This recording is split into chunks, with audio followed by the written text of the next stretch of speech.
All right, I'm rolling. You sound like you're about to roll out there, Dustin.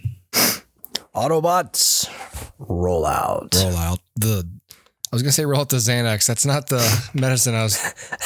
The Mucinex. Mucinex. Roll out the Mucinex. Dayquil. I suppose Xanax helps too, maybe. I need Sudafed. Sam, get to the CVS. Hurry. I need pseudo.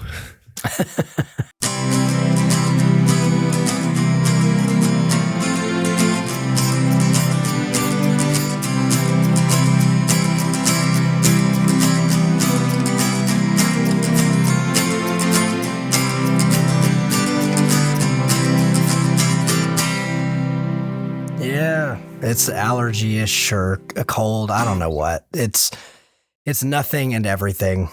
It always reminds me of one of my favorite Simpsons jokes ever was Mr. Burns goes to the doctor and he's it's like just a typical checkup or whatever. And he goes to the doctor. He's like, "Tell me straight, doc, am I sick?" And the doctor's like, "Well, Mr. Burns, you have everything, but it cancels each other out and you're perfectly fine. You're free to go." You know how I told you my daughter watches The Simpsons? Yeah. My son watches them now too. Really? My 7-year-old watches The Simpsons. Yep. Whatever he gets access to on Disney Plus. I'm not sure he's going to, like my daughter, it's like, okay, like other than like, references she's too young to understand, she's smart enough to understand the show. Sure. I'm not sure what he's going to get out of it. He's younger than she is well read. It's yellow people and Bart's mischievous. Well, I'm afraid that he's just going to like imitate all like the buffoon characters without understanding the context of why they're funny. Yeah. He's just going to like pretend to burp real loud and he's going to be Barney. Yeah. He's going to try to sound like Barney a lot. And I think all the nuance and satire won't reach him yet. Yeah. It'll be a net negative. Right. I'm also not worried enough to put a stop to it. So sure. It really is a needless complaint, I suppose. Sure. All right, Dustin. So I'm going to put this one out toward the end of October. Okay. On the 27th. So this will be the last episode people hear of us before Halloween. So I did something yesterday that I never do, which is I saw a social media post and I took immediate action based on what it was. Yes. So I was on Instagram and I was scrolling through there and I saw not your post, but your post. So you've got your movie room, the room you're in right now. Yes. The eponymous movie room has an Instagram account. Yes, it does. Inside the movie room. And first of all, it's really cool because every single one of your posts is like super photogenic. Like every time I see it, I'm like, shit, man, that's good looking. The secret is Adobe Lightroom. Yeah. Well, yes. But a lot of work went into the room itself before it went into Lightroom. So I'm looking on here and then I see this nice arrangement of this Psycho Blu-ray. When did you get that? When did you get this Blu-ray Psycho? I've had the Blu-ray for a while. The thing behind it is newer. So right behind it, you'll see like a double page spread that's about Psycho. That's actually Alfred Hitchcock Masterpiece Collection Blu-ray, which has, man, I don't even know, like 15, 20 Hitchcock movies in it. And so Psycho's in it. So I have 2 copies of Psycho on Blu-ray. But yeah, I felt like that added to the photo. But yeah, man. I've had Psycho for a while on Blu-ray and I think it's on 4K now. And I always debate on it, but I'm like, I don't know, maybe one day. Yeah. There's only so much you can get out of like a 4K black and white film. Sure. I feel like, but then I'm also like, but I'm a purist. One day, if I can see it better, I'd like to see it better. Right. Exactly. Yeah. So I saw that post and I was like, oh, that's cool. And so I was reading it and I just thought it was cool. And then you'd written like, no better time of year to watch Psycho. And I was like, you know what? I've never seen Psycho. Oh. So I was like, where's Psycho? Yeah. And Psycho is available in a couple places. And I was like, all right. So I commented challenge accepted. And I wasn't sure if you would realized that I was literally about to stop what I was doing and watch Psycho. I did not know that. So, or if I had ever seen the film before. Right. So, anyways, so I watched Psycho. Here we have a quiet little motel, when in fact it has now become known as the scene of the crime. You have a vacancy? Oh, we have 12 vacancies. You know, this is the first place that looks like it's hiding from the world. I think that we're all in our private traps, clamped in them.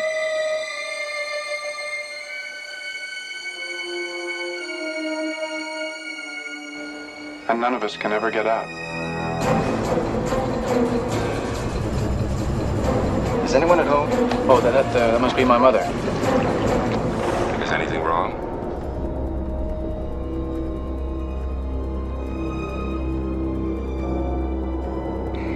Am I acting as if there's something wrong? She's not missing so much as she's run away.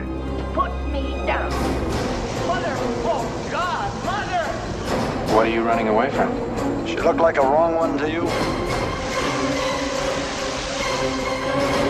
It's not as if she were a maniac.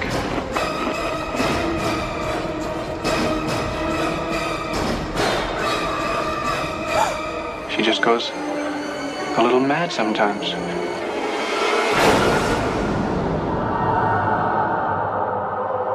Why, she wouldn't even harm a fly. Which a film you've seen countless times, I'm sure. Yeah. Psycho. Everyone ought to know it's directed by Alfred Hitchcock.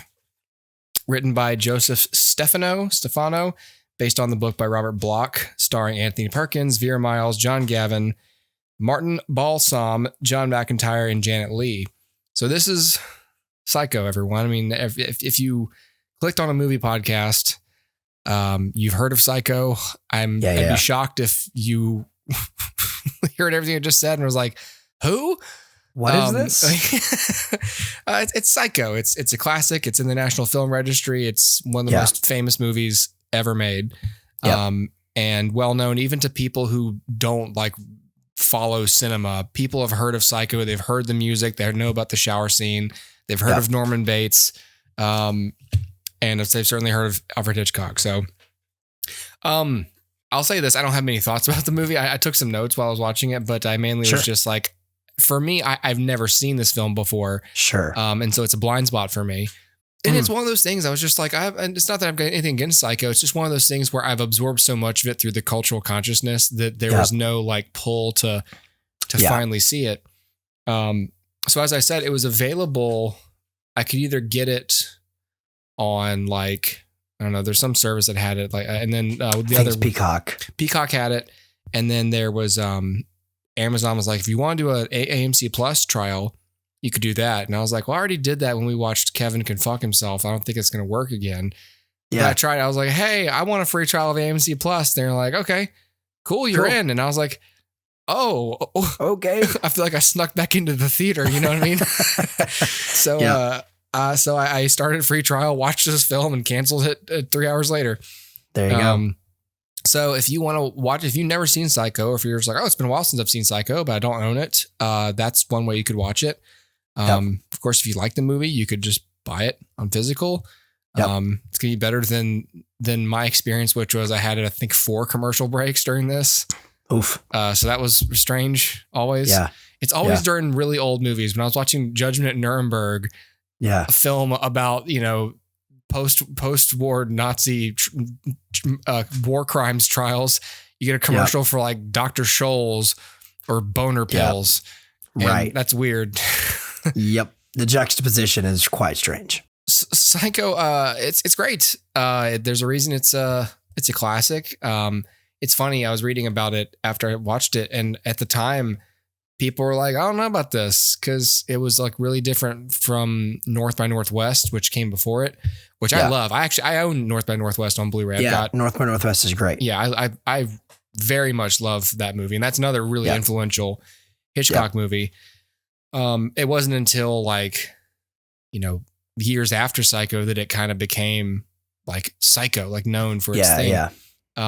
the read up on this even mentioned the Hays Code.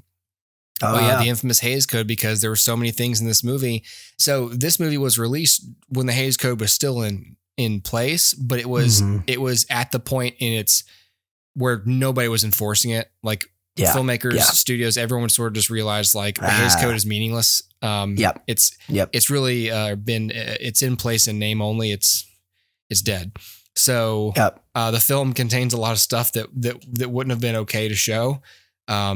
Based on the Hays Code, like an unmarried couple in bed together, which the film opens with. Like references to like deviant behavior, the level of violence that's shown in the movie.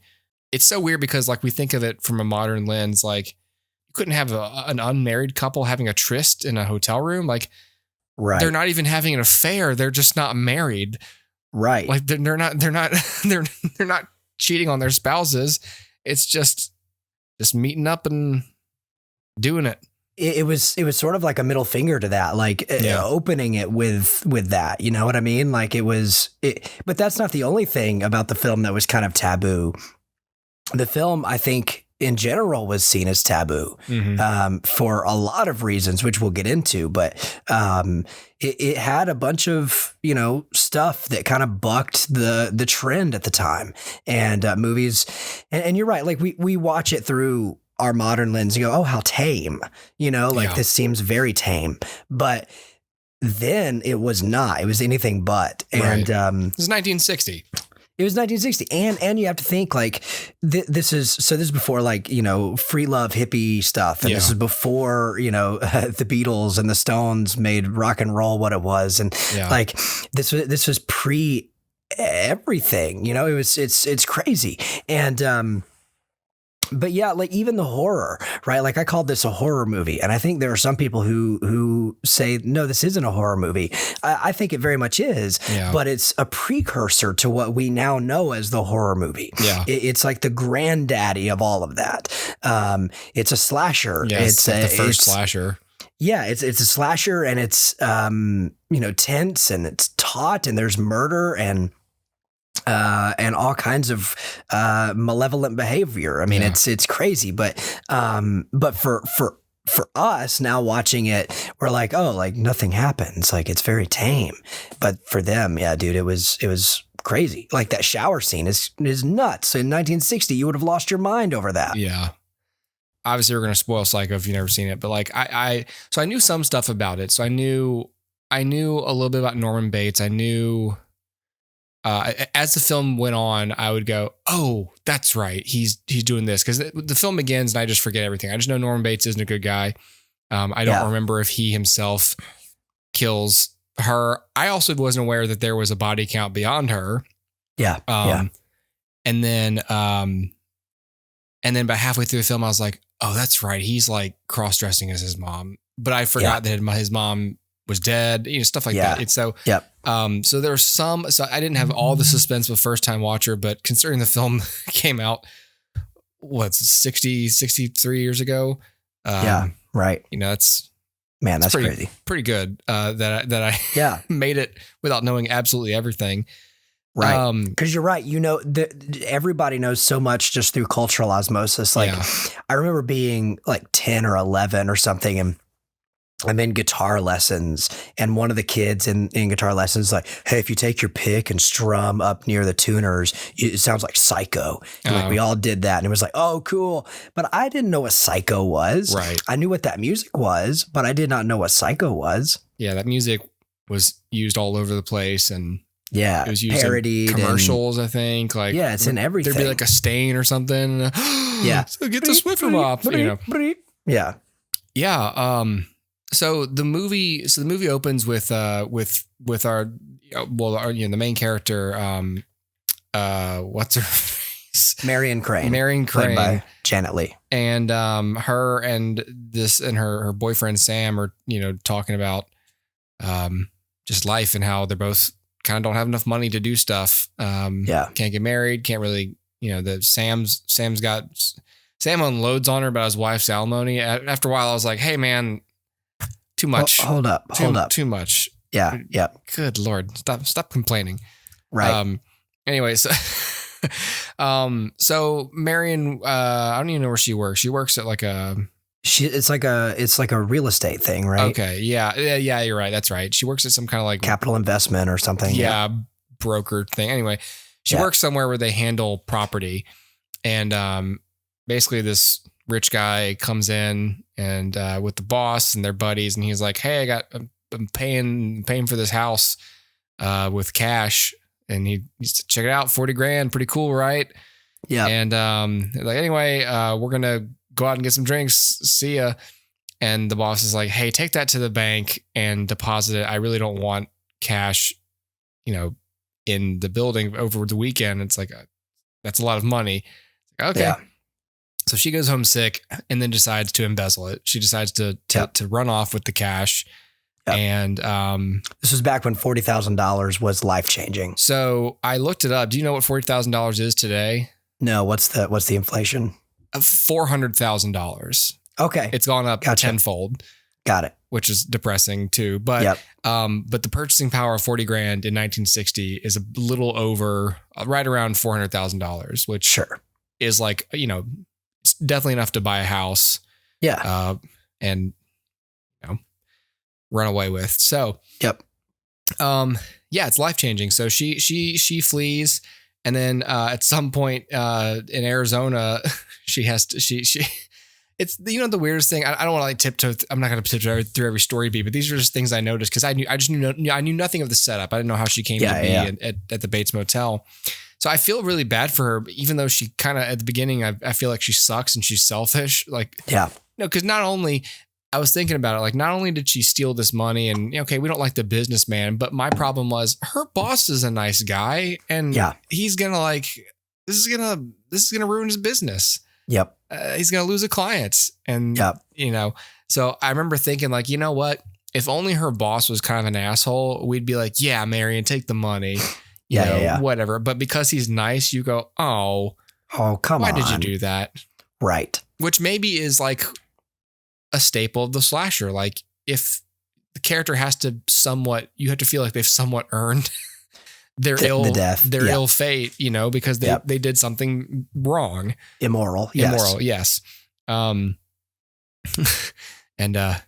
if sleeping with an unmarried man wasn't wrong enough, Dustin, she's a thief. She's a thief. She's a thief of valor and she's a thief of money. Correct. So then she falls asleep she sleeps in her car, whatever. This cop wakes her up and the cop is like really aggressive for like no reason. Yeah. The camera's so close on his face. Yeah. And he's just like, so where are you going? She's like, I'm going to go. And he's like, why? Like, it was just kind of like, okay, whatever. So she finally gets creeped out because the cop's following her. So she just goes and I didn't understand the scene either. She goes to a used car lot with the idea of like, I'm going to, get a new car.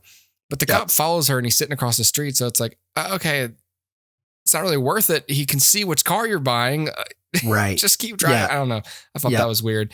But the car salesman's even pushier than the cop is. The car salesman comes up and the media was like, he comes, hey, what kind of trouble are you going to be? And she's like, what? And he's like, yeah, the first customer of the day is always trouble. So if that's you, like, I don't want to. I'm like, what the fuck is your problem, buddy? I know, right? It's like right off the bat. Here. Where do you get off? Right. He's got all this anxiety. He's like, hey, do you don't want a usual day and a half to think it over? I was like, okay, that was uncalled for, sir. Yeah, that's sexist. A little much. Yeah, right. The day and a half. She's like, yeah. Do you want me to buy this fucking car or not? I have money. Yeah, exactly. Anyway, so for a while, I thought the movie was going to play a little bit more with her paranoia because I was like, is she imagining all this like strange aggression or is this? Yeah. They never really paid off that behavior, but it does work to heighten the tension a little bit. Yeah. Because she has done something wrong. You're worried that the policeman is somehow on to her. Yep. I'm not sure that he is. I think he's just being a creep. Yeah. So she finds her way to the Bates Motel. She meets Norman. I thought Anthony Perkins was really great. Dude, he's fantastic in this movie. His acting was so not what I'm used to in movies made around this time. It's very modern. It's very modern. It doesn't have like that stiff mid-Atlantic, like we'll say, you know, like every other actor in the movie has, especially Sam. Like, hey, I don't like the idea of doing this, and you just you know, sounds like stock 1950s man. The Bates boy. The Bates boy. Yeah. No, it's crazy. Anthony Perkins is totally natural and colloquial and calm. Very relaxed. Like there's nothing heightened about his performance. I wrote here, this man's a goober. Yeah. Yeah, totally. From that first scene, he's eating dinner with her. I'm like, this guy's just a goober. Yes. But what's crazy with that scene, it's so beautifully shot, like with the taxidermy behind him, and all of these weird, awkward angles that kind of make you feel unsettled. Like he's a goober, but you understand that Marion's some birds though. that Marion's uncomfortable, right? Like it's not necessarily you, but it's everything else that makes me uncomfortable. But I don't know, maybe you. You can tell Marion is from the Southwest because she's like, oh, all this stuffed animals is weird. If she'd driven into Alabama or Georgia, I'm like, listen, this is normal. This is normal. Totally normal. I don't even hunt. I bought this at a flea market. Thought it was fucking cool. What do you think? It was cool. Yep. It's that first scene. I was like, oh, I like Norman. And then like he kind of gets angry toward the end of it. You're like, oh, okay. Yeah. I see a little bit of unhinged. Why we should. Yeah, like we can't totally trust Norman. Yep. And then the painting comes off the wall. Yeah. And you're like, oh, great. Okay. This dude's a creep. Yeah, he's a creep. It's one of those movies with the rewatch value where once you understand what's going on with him and his mother and his split personality, they have a different actor voicing Mrs. Bates. Can't give away that this woman's dead, so it's got to be. Right. But so obviously Norman's voice acting isn't that good in real life, but regardless, what it tells you is that he is talking out loud as his mother to himself. Yes. And it all holds up if you think about that when he moves her, it's not like you see like an alive woman's kicking and going like, hey, put me down. It just looks kind of like bad ADR and like a dummy. And you just dismiss it as like, it's just kind of like a quick little cheap shot and no big deal. And then later when you realize it's a corpse, you're like, oh, that's right. Like it never moved. We never saw her. Yeah. You know, there's nothing, there's no cheats. There's nothing that she moved that he, every time that Norman's, when they see her in the window and Norman's like down there on the porch with whoever the guest is, she doesn't move. It's just her, her whatever taxidermied corpse up there, just standing in the window light. So it holds up under scrutiny, which is always satisfying. Yeah, for sure. I've seen this movie several times, and it is true. If you go back and watch these scenes with Norman, you start to pick up on the nuances in his performance. As whenever he talks about her, whenever he brings her up, there's a caginess. I think Norman is both aware that he's his mother and unaware of it. Yeah. And I think at times it slips. And so you see a caginess around any mention of his mother.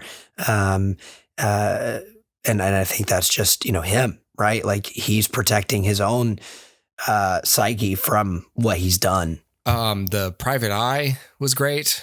Yeah. That guy kind of catching him like Norman. I sort of expected Norman to do a little bit better under scrutiny, but like, sure. He forgets already that he said, oh yeah, we don't do the guest book. And he's like, well, you just said you did though. Like, yeah, right. Already. And I was like, oh shit, he's got him, Yeah. It's the private dick. He's got him. Yep. Got him. But he takes a knife to the face. He does take a knife. One of my favorite low key, like my favorite part of the movie is, when he's sinking the car. Yeah. First of all, I was like, again, this is 1960s, so he's not thinking about forensics and stuff. Right. He drives the car around the back. I was like, man, around the back? Yeah. Come on. The tire tracks, man. Yep. Of course, no one's looking at tire tracks in that time.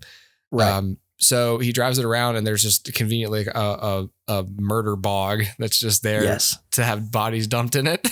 Correct. And he puts the car in there, and it sinks. And for a second, it doesn't go deep enough. And my first thought was like, what the fuck was your plan, buddy? Yeah, if the car didn't go all the way down, what were you going to pull it back out? Throw some mud on top of it. I thought for a second that it would not sink all the way. Yeah. And that he was going to have to go get like some giant banana leaves and tree branches. Leaves. Yeah. just painstakingly cover it with a mound of foliage. That's fantastic. That'd be great. And so because I was like, what's your plan? Do you care? Are you just going to leave it? I didn't know what was going to happen. And then it sinks further, and he kind of smiles like, ooh. He But then my thought was, all right, well, how many people has he killed? Because you can't put any more cars back there. There's no more room. Right. Anyway, I was just, it got me thinking like, yeah, totally. Like a 6 foot deep hole or whatever. Anyway. Yep. Yeah. It's close call. Could have been worse. That was a gamble. Because even if you did manage to pull it out, you got to now you have to drive a mud covered car down the highway to some other poor sap. Murder bog. Murder bog. Someone's gonna go, that's kind of weird. It looks like someone tried to sink that car and then come on down to Jim's Murder Bog. Yeah. We got plenty of room. Hi everybody. You got the grease. We got the okay. We lost steam on that one. I was too busy realizing that I can't add any more gravel to my voice without completely destroying my throat. And my go-to for all of those voices are, gravelly Southern accent man. We've got the geese. If you come down in the murder bog, if you put if you purchase 2 car length plots with us, we'll throw in a free geese. Walk away with the geese. I don't think he did it, but he did have a goose with him, and that was weird. And I heard about Jim's murder bog. They're giving away geese for using the murder bog plots. Oh. I think this man may have done it. He may have bought a plot. Yeah. Why do we still let Jim's murder bog operate? Because he gives the perpetrators very obvious tells like a fucking goose, and we end up catching these people. Jim's actually a cop. Jim's an informant. All these criminals like, hey, a free goose. What's my lucky day? A murder bog? How much does this cost? I killed my ex-wife and I got a free goose. All we ask is for your name, social security number, and who you murdered. The plot's free. Where it took place. And your fingerprints. We'd like those too. Yes. Anything I can give to the police. I mean, the raffle tickets. To win another goose. So he puts the car in the murder bog, and but people keep showing up looking for Marion. He's like, shit, gotta kill the private eye. Yeah. He was close to killing Lila.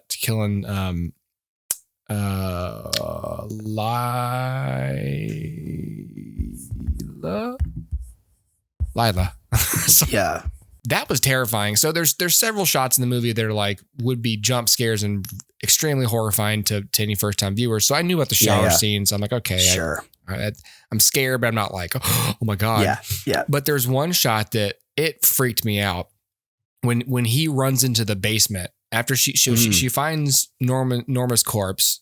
Yeah. So that's unsettling, but you're like, yeah, okay, it's a skeleton. It's cool. Right. But then you hear the running footsteps behind her. And then you're like, that's what like set me on edge. And he bursts through the door and it's his, he's got a dress. He's got a wig on. The knife is up already. And he has this weird, like, it's not even a grin. It's like a, like his mouth is like super wide open. Teeth are showing. And it was like, I don't know if it was like this primal animal thing where it's just like, I was just like, oh Jesus. I was like, it was creepy. And then it is. Fortunately, Sam shows up, I think in the same frame and grabs him, but I was about to piss myself. I know. Cause there's no way out. Like, exactly. As soon as she goes down there, it's like, okay, at the very least, I always think about this kind of stuff in horror movies, like close the door because if he looks down the stairwell and sees the door open, well, then he's got you.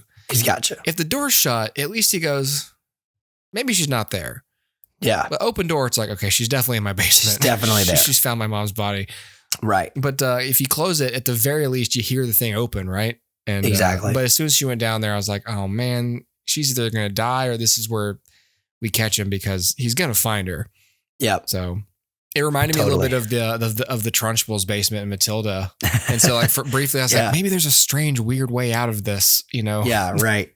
Yeah. Like covered in mops and brooms or whatever was in her house. Yeah. That's funny. Loud toys. Yes.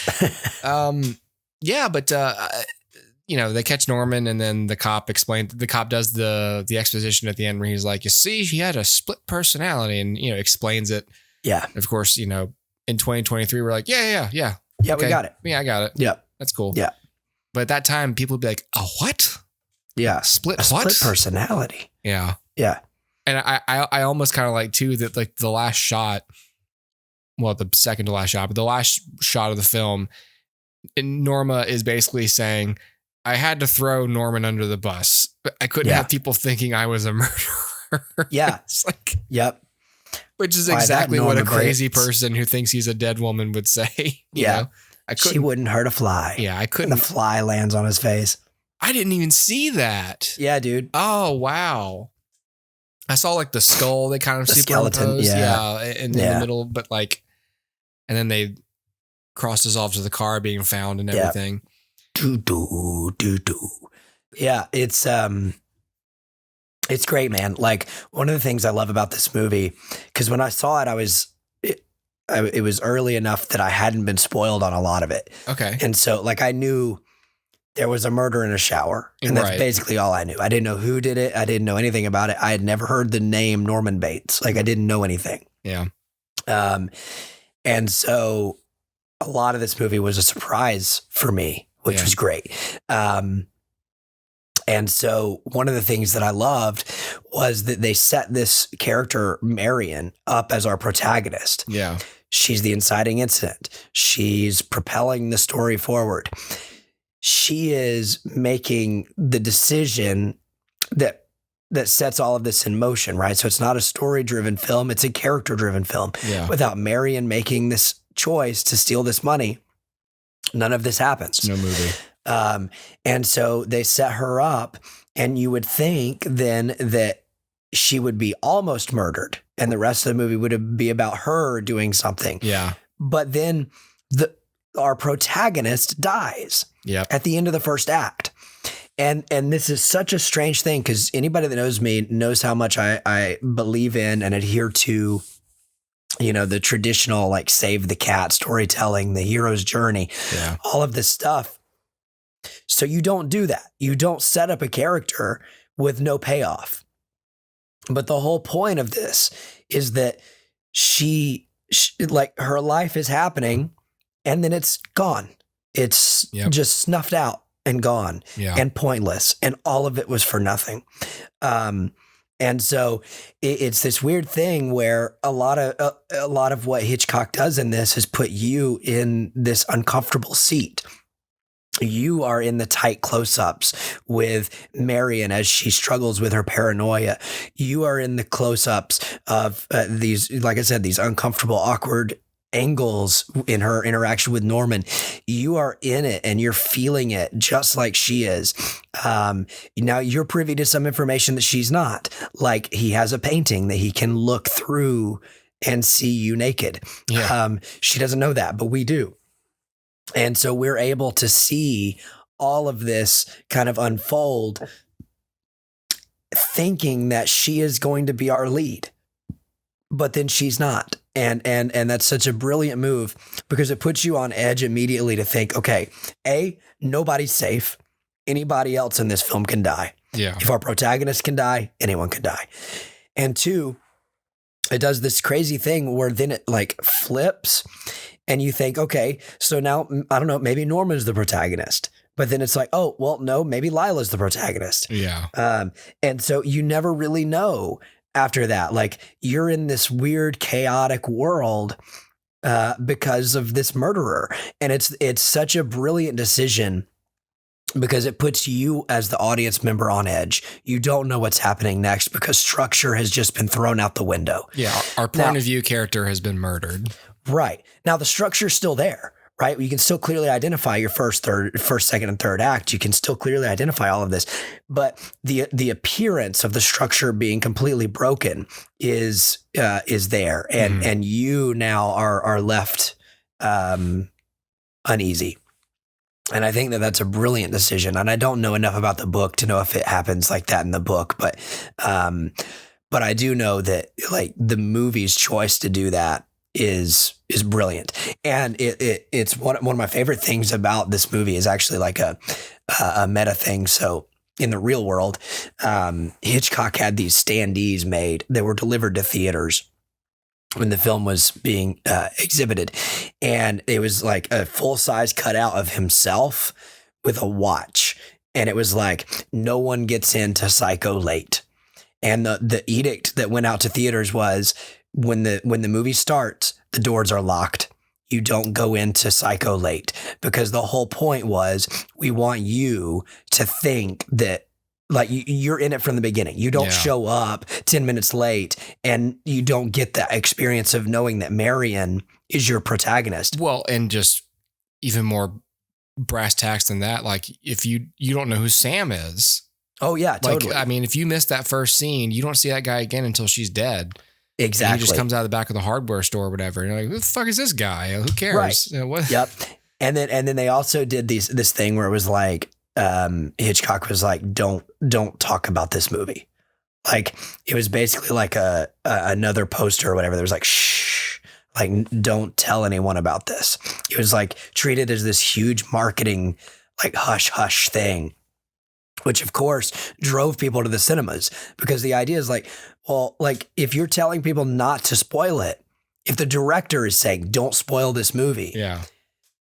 Then there must be something cool that happens here, and they're not letting people in late. So like, we've got to go. This is an event.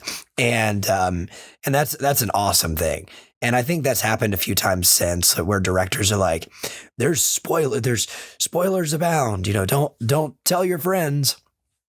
But this was, I don't know, maybe the first case of it. This movie made a lot of money. So the budget was like less than $1 million. It's like $800,000. Yeah. So it says here that it made $50 million. Wow. Think of like a 50-fold return on your investment.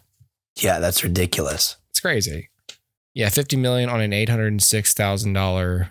So that'd be akin to making like 200 million today if we do it times 4. Well, times 10. I mean, if 40,000 in those days is 400,000. Yeah, like yeah. $500 million. Yeah, totally. That's crazy. Which is insane to think of for a slasher, you know? Yeah. Even the Scream movies can't make that much money these days. Right. Yeah, it's crazy. And it was a cultural phenomenon, and it was for good reason, right? It wasn't just, smoke and mirrors. Like it's an actually good movie. Yeah. And like I said, very different from what people are getting at the time. Yeah, exactly. Totally different. Yeah. And part of that too is like, bear in mind, we had already moved to color, right? So this is like a step back to black and white. That's right. Yeah. This is like North by Northwest. His previous film was in color. Yeah. So this is a step back to black and white. This is, like we said, bucking a lot of the studio norms, right? Showing your unmarried couple in bed. I don't know if this is a fact or not, but there was this big thing, like this, urban myth that this was the first film to show a toilet. I read that. Is that true? Yeah, it's let me see. It's right here. Another cause of concern for the censors was that Marion was shown flushing a toilet with its contents, torn up notepaper, fully visible. No flushing toilet had appeared in mainstream film and television in the United States at that time. There you go. Yeah. So it shows a flushing toilet. It also, everyone said it showed nudity. It doesn't. No. It does not show any nudity. But the quick cutting, which I feel like we have to talk about that shower scene, because the editing in that shower scene was so precisely done that it gave the appearance, the illusion that you saw more than you did. Yeah. The shower scene took a week, 7-day shoot for that scene. Yeah. There's a whole lot of information on the shower scene. It's crazy how much like there's people who wrote books about it. Actually, there's a book. So there's a book that was written in 2010 called The Girl in Alfred Hitchcock's Shower, written by Robert Graysmith. Do you remember who that is? That sounds familiar. That's the Jake Gyllenhaal character in Zodiac. Like that's the guy. The cartoonist from the Chronicle. Who started writing all those books about the Zodiac killer. He wrote a book. He just randomly, like 15 years ago, was like, I'm gonna do a little sidebar into Psycho real quick. There's a fantastic documentary by a filmmaker named Alexander Philippe called 7852. And it's basically all about the shower scene, but it's about Psycho in general. 7852 refers to that shower scene had 78 unique camera setups and 52 cuts. Wow. So just in that one sequence alone, and that was unheard of, and it's a great documentary. Janet Leigh didn't want to be nude, so she was using like pasties, moleskin, body stockings, that kind of stuff. This is according to Stephen Rebello's book, The Alfred Hitchcock and the Making of Psycho. The censors in charge of enforcing the production code wrangled with Hitchcock because some of them insisted they could see one of Leigh's breasts.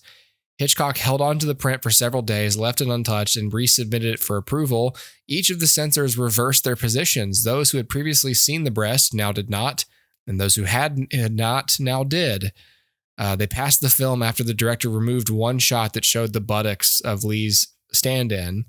The board was also upset, by the way, by the racy opening, so Hitchcock said if they let him keep the shower scene, he would reshoot the opening of the film with the board on set. But because the board members did not show up for the reshoot, the opening stayed. He initially was going to have to tone that down, and then they just didn't show up. He's like, good news, everyone. We don't have to shoot today. Go home. Wow. Yeah. Yeah, but then the toilet thing you're talking about, just a lot of there's different versions of the movie for different countries as well, just removing some of the violence and visible blood and stuff like that. Apparently in 2020, Universal put out the uncut version of the film on Blu-ray for the first time. I don't know what the uncut version is. I think it adds like a minute and a half or something. It's really kind of negligible, but it shows a little bit more blood. Yeah. There's still no nudity, but it shows a little more blood, I think, is kind of the main thing. I think there's the scene where Norman's watching Marion undress. Mm-hmm. I think that's a little bit longer, but you still don't see anything. It's just a little longer. Typically, if I watch a classic film, I expect to see its merits, and whether or not I enjoy it kind of is a toss up. Like, all right, sure, because of pace and all the, modern sensibilities, other things that influence somebody my age watching a movie this old that was made, shortly after my parents were born. So it's always a treat when I both go, oh, that was well made, and oh wow, like that holds up, like that. Yeah, that this storytelling holds up. The movie's not slow. It's not. There are lots of films made, before the 1970s crawl, and only a few of them, like this and Judgment, Nuremberg, and It's a Mad World. Like there's only a handful of movies before Jaws where I go, oh, this wasn't boring. Thank God, Yeah. The film is much more modern than it has any right to be. And you can still see, even in the latest Scream movies, you can see its influence. Yeah. Yeah. I think even in a couple of Scream movies, there's people like in showers and Ghostface approaches. And it's a clear reference to Psycho. Oh yeah, totally. Yeah, I enjoyed this. I'm glad I decided to watch it, and I'm glad it's not a blind spot for me anymore. Yes. Now I'll say this: there are 3 sequels. Yeah, there are. I believe all of which star Anthony Perkins, and I think he directed one of them. Really? Okay, let me see. And I saw the second one. The second one's fine. Okay. And I saw about half of the third one and never watched the fourth one. 1983. Wow. Yeah. And then Anthony Perkins directed Psycho 3. Yeah. And then, of course, there was the Freddie Highmore Bates Motel TV show from a few years back, which starred Freddie as Norman and Vera Farmiga as Norma. And despite a rocky start, that actually ended up being a really good series. I remember you telling me about that. And a worthy successor to Psycho. And Freddie Highmore does a great job. Like, I think he's a really good actor and really good for this role. Of course, nobody's Anthony Perkins, but he's great. And it's a modernization. And, you know, so there are certainly differences. But, and if I remember right, I have to fact check myself now, but I believe Marion Crane is played by Rihanna. Season 5, Marion Crane, Rihanna. Yep. Yeah, there you go. Interesting. Oh, and Sam Loomis is in here. Okay, so does the 5th season sort of butt up to the movie, basically? Yeah, it kind of readapts it. Interesting. That's cool. Yeah. I like that. Yeah. Yeah, because I'm seeing Sam Loomis as a character here. And it also includes characters from earlier in the series. So it like, you know, kind of merges the two worlds a little bit. That's cool. Yeah. That's awesome. Yeah. I'm glad to hear that. Because before Bates Motel, there was Psycho, there was the 4th one, and then there was the Gus Van Sant remake. Yes. You know, with Vince Vaughn and... Which I've never seen, but I hear is terrible. Yeah. But it's funny because that is a shot-for-shot remake. And I think the cultural consensus on that was like, it's a shot-for-shot remake, but it shows that even if you put the camera in the same place, and even if you make the cuts in the same places, a director's vision is what makes it sing, right? And so not that Gus Van Sant's a bad filmmaker, but by only reappropriating what Hitchcock did, he failed to put his own unique spin on it and therefore rendered it useless. Not to mention the actors would have to somehow also be as good as what came before. And I think the consensus on that is that they weren't. Again, I've never seen it, but. Yeah, I'm looking, there are some diversions from the original, but yeah, it's almost entirely shot for shot remake. Yeah. Of course it's in color. So they had to use fake blood. They couldn't use chocolate syrup like Hitchcock used for this film. Several elements of the screenplay, including set in the film in contemporary 1998 and adjusting references to money that would be anachronistic in a modern day setting. Due to inflation, the amount of money stolen as stipulated in the original film was adjusted from $40,000 to $400,000. Okay. Which, but in 1998, it would have been $181,000. 1998. Wow. And inflation more than doubles between then and now. And now. 25 years, that is? Yeah. That's awesome. That's crazy. Where the 1960s film features little visual bloodletting on its murder sequences, Van Sant's film features more explicit violence, particularly during Marion Crane's murder sequence in the shower. In Van Sant's film, blood is shown streaming down the shower wall tiles, as well as visible stab wounds to Crane's back. During the scene where Norman Bates spies on Marion through the peephole as she undresses, it's made explicit that Bates is touching himself through the use of sound effects. Oof. Sound effects. I don't know about that. As well as Vaughn's performance, which suggested Bates's voyeuristic encounter ends. Okay. Yep. It ends. Well, see, here's the thing. I don't know. I didn't view what Norman did as sexual. Like in many ways, I feel like Norman is a child. Yeah. And Norman was looking and out of curiosity. Felt some shame. Yeah. And out of like, I have this desire, but I don't know what to do with it or why I have it. All I know is that I shouldn't have it and my mother wouldn't want me to have it. Yeah. And so I keep it a secret.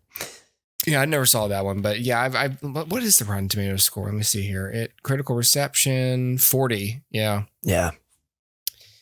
And this one has 97. 97. Okay. Yeah. 97. There you go. All right. Well, that's Psycho, everybody. Yeah. Okie dokie. Have a happy Halloween, everyone. Happy Halloween. Cheers.